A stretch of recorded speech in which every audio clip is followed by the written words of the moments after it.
What's going on, y'all? I know you've been waiting for this, man. So I'm gonna go ahead and break it down. Without further ado, we got Ruby Rosary with ASAP Rocky featuring J. Cole, produced by The Alchemist. Now, keep in mind, The Alchemist is the producer who made Meet the Grams. So just keep that in mind. Now, in the intro, ASAP Rocky is already talking that smack, man. He says, "I ain't playing with these guys no more. I ain't playing with these bitches no more. No, from now on, it's rose gold and rubies and pearls, everything." So off rip, he's saying that it's up, bruh. Now, the first thing that they say, ruby stones on my rosary. If you guys don't know what rubies are, they're red jewels. They're red stones, red jewelry, red stones. A rosary, if you don't know, is what they use to pray in church. Now, he's saying that he's going to ice out his rosary in jewelry. Why? Because in some cases they're used for prayer, but in other cases people wear them around their neck like a necklace. Now, this part is interesting where he says right here, champagne, rose, and pink. Champagne, what's Drake's name on Instagram? Champagne Poppy. Now, you could say this is rose, talking about champagne like a bottle, but remember, Drake's name is Champagne Poppy on Instagram. Champagne Poppy, Rose and Pink.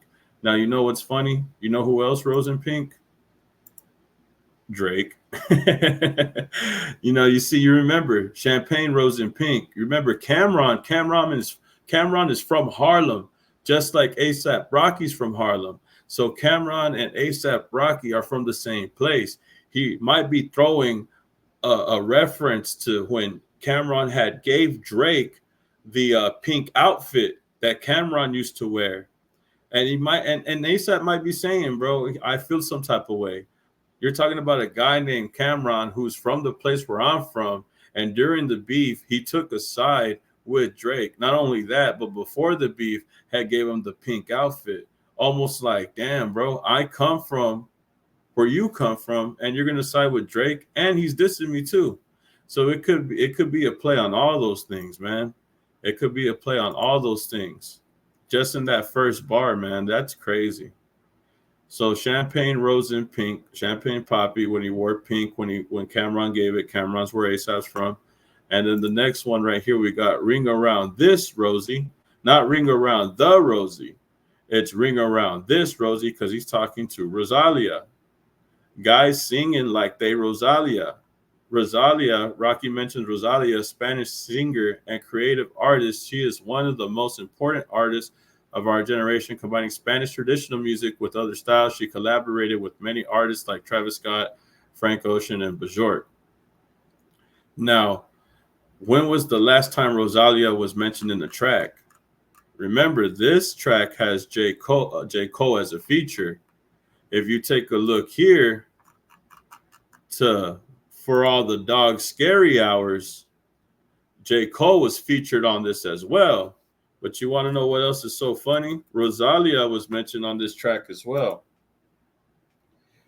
This is J. Cole's verse because he says, me and Drizzy, we the wave, we the wave. And then Drizzy comes in right here and says, yeah, we the wave, like Christian Combs' brush in his hand once the grease is laid. Shit is 360 like the label deal you signed to get your people paid. He could be throwing shots at ASAP Mob. 360 like the label deal you signed to get your people, ASAP Mob. Because now you have to remember ASAP's doing a song with J. Cole. J. Cole is now on a song with Rocky. But he was on a song that referenced Rosalia with Drake. Me, I got the tickets like a meter paid, and 21, my guy, like he's celebrating legal age. All right, legal age, that's crazy to say, but okay. Next time I get in Rosalia's face, I'll hope she tell her people we need some space. Drake and Rosalia were seated next to each other at a Nike Fashion Week in 2020. They appear to be within close proximity of each other, and so Drake is saying next time they meet, they'll need more space to converse and flirt more comfortably. So now when we go back to the song that ASAP made with J. Cole, it's no surprise why he's bringing up Rosalia in the first place. He's bringing up Rosalia because the last time that he thought he was sneak dissed by Drake, it was on a feature with J. Cole. Now he got J. Cole on the feature, and now he's bringing that shit back up. So now all black stones, black owned, like I'm Jodeci. Black diamonds, black empowerment, like I'm Jodeci. And then right here it goes, funny how I birthed so many sons with no ovaries. Now remember in Family Matters, Drake had dissed ASAP Rocky, saying Rakim talking shit again. Gas cause you hit my BM first. Do the math of who I was hitting then. And then he says, I ain't even know you rap still, cause they only talk about your fit again. Probably gotta have a kid again before you think of dropping any shit again. So going back to what Rocky was saying, he says right here, funny how I birthed so many sons with no ovaries. Going back to where he was referenced in Family Matters, but also referencing how you're saying that they're only going to talk about me when I have another kid, when I have another son. But realistically, all these people that rap now are my sons. So it's really just going back to Drake dissing them back in Family Matters, and also pressing the line like everybody is copying me. And so now we go back to right here. He says, fuck 12, fuck 50, Ruby Stones, repeats it. Ruby Stones on my rosary, champagne gold, rose and pink. Now, getting back to what he says right here.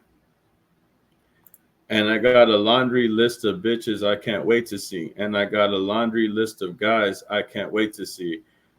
During the summer of 2024, Rocky was one of the mentioned parties between the infamous Kendrick and Drake beef.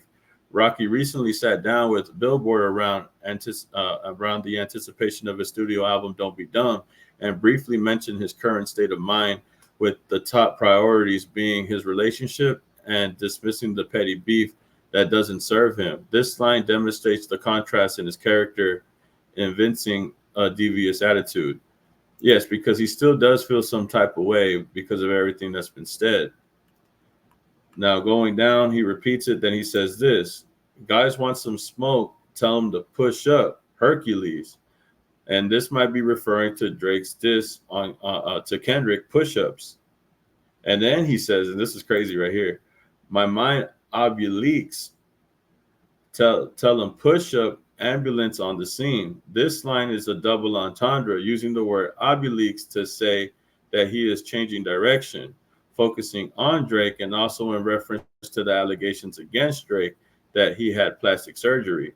Abs, obliques, are part of the muscular group. So now he's talking about BBL Drizzy. BBL Drizzy. So now pushing ambulance on the scene could be a reference to Kendrick Lamar's Not Like Us, with the pushing ambulance on the scene with sentence. So now going into verse 2, he says here, illest guy alive as a little guy, very deprived. Took it in striving conditions where I shouldn't survive. Now I ride windows down with my foot on the side. Barely could drive, all the doors suicide. Like, who dared me to die? You're a dead man walking like you barely alive. Going back to Drake getting embodied in the beef. Look, this refers to Drake's diss song in Family Matters, in which he warns ASAP Rocky to stay away or Drake will split his head. Ask Fringe if this is a good idea the next time you cuddled in that bed again. She'll even tell you leave that boy alone before you get your head split again. ASAP Rocky makes fun of Drake. This statement, he suggests that Drake got bodied in the beef by Kendrick, and as of now, he's a dead body. Lastly, Rocky does wordplay over the song Family Ties by Kendrick Lamar and Baby Keem. Oh yeah, because he says right here, cut everything but family ties. This line can be translated to different family ties that Drake failed to cut. This could be a reference to the angle that Drake took in this beef with Kendrick Lamar. Throughout his song Family Ties, Drake tries to cut the ties of Kendrick's family by trying to paint Kendrick as a violent partner to his wife, Whitney. And then it says right here, also including that he also tried to do the same thing to ASAP Rocky. Kendrick Lamar later rebutted those allegations in his music video Not Like Us, where he shows a clip of his whole family together, including Whitney. However, Rocky could also be referring to his relationship with Rihanna, Drake's ex-girlfriend, as Rihanna is the reason why Rocky and Drake are beefing in the first place. This might be a reference to Drake trying to cut the relationship between Rocky and Rihanna. So when he's saying family ties, bro, it's not only probably in reference to Kendrick and the things that he did with with the song that he did with family ties with Baby Keem, and the allegations that Drake had made against Kendrick and Whitney. Like Kendrick and Whitney had proved Drake wrong by showing up in a music video together to show like solidarity. But Rocky is also talking about how Drake is what Drake did to Kendrick, he's trying to do to me. You know, what Drake tried to do to Kendrick's family, he's trying to do to my family. So I guess he could really see this. I guess Rocky could really see the similarities between him and Kendrick Lamar. And for the record, it hasn't been proven of any claims that Drake had made.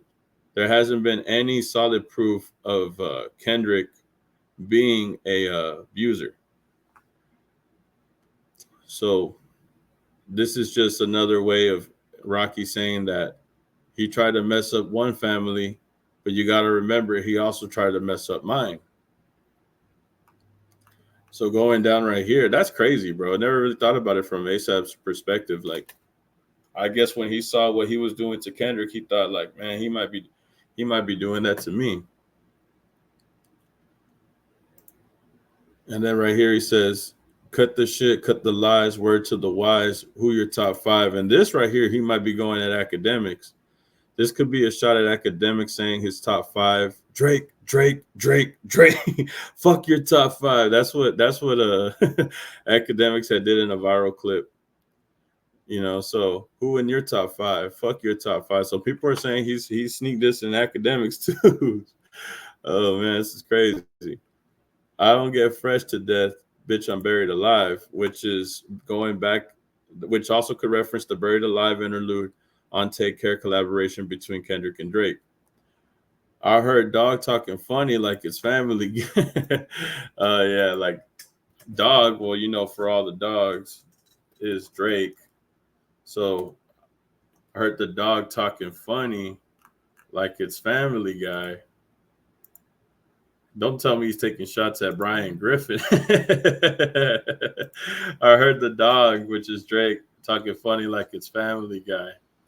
So this is him taking shots again at Drake, saying that he's talking crazy, talking funny, like he's Brian Griffin. The dog talking funny, man. I guess ASAP really does watch cartoons, huh?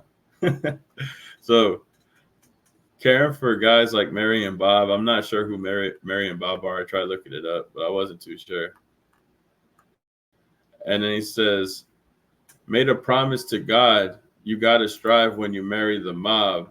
Going back to ASAP Mob always being together, because remember in 100 Gigs, they said that Drake was throwing shots at ASAP Mob, even could have disrespected Yams because he was like, long live who? So he could have been taking shots at the mob, referencing ASAP Mob as ASAP stands for always strive and prosper.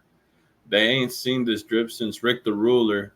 They forced my hand, my ish is Ruger. ASAP is essentially returning fire on his rap rivals since they provoked him with subliminals throughout his years, because Rocky is finally showing his hand. They don't wear Zara. We don't wear Zara. Shit don't suit us. On the release of Drake's album, Honestly Never Mind, the dance house influenced sound threw off listeners who jokingly compared it to the background music at Zara and various other artist fashion stores on Twitter. So he's taking shots at everybody saying that Honestly Never Mind sounded like something you'll hear at Zara or H&M. That's funny, bro. Honestly Never Mind was ass, bro. I'm gonna be real. I didn't like any of that shit. My homie was trying to pump that shit up, and I was like, bro, that shit's ass, bro. What about that is cool? You know what I mean? But the dance house influence sound threw off listeners who jokingly compared it to background music at Zara is crazy. Every time they throw stones, I take them to the jeweler. Despite Drake's attacks and records, Rocky always strives and prospers. Okay. Ruby red rosary, skin looking coffee bean, berries on the coca leaf, smoking on the potpourri, navy Bentley moccasins, never too close to reach. Back home from overseas, jade stones, clover leaf, emeralds like Dorothy, yellow bricks on the feet. Now, right here, he says something very interesting. Before we get into J. Cole's verse, there's an outro that ASAP speaks, and we'll cover all of ASAP before we get into J. Cole. You rent somewhere, but I could live somewhere. You rent somewhere, but I can live somewhere. That makes me think that he's saying, the only thing I could think of when he says this, if he's referencing Drake, is you rent properties in California, but I could live somewhere like that there without having any consequences. Because remember, Drake had sold all his properties in California and no longer stays there. That was before the beef. But there's no way that he could live there anymore. So, in my opinion, or my perspective, I think he might be referencing that, how Drake can't live in California anymore. So now going to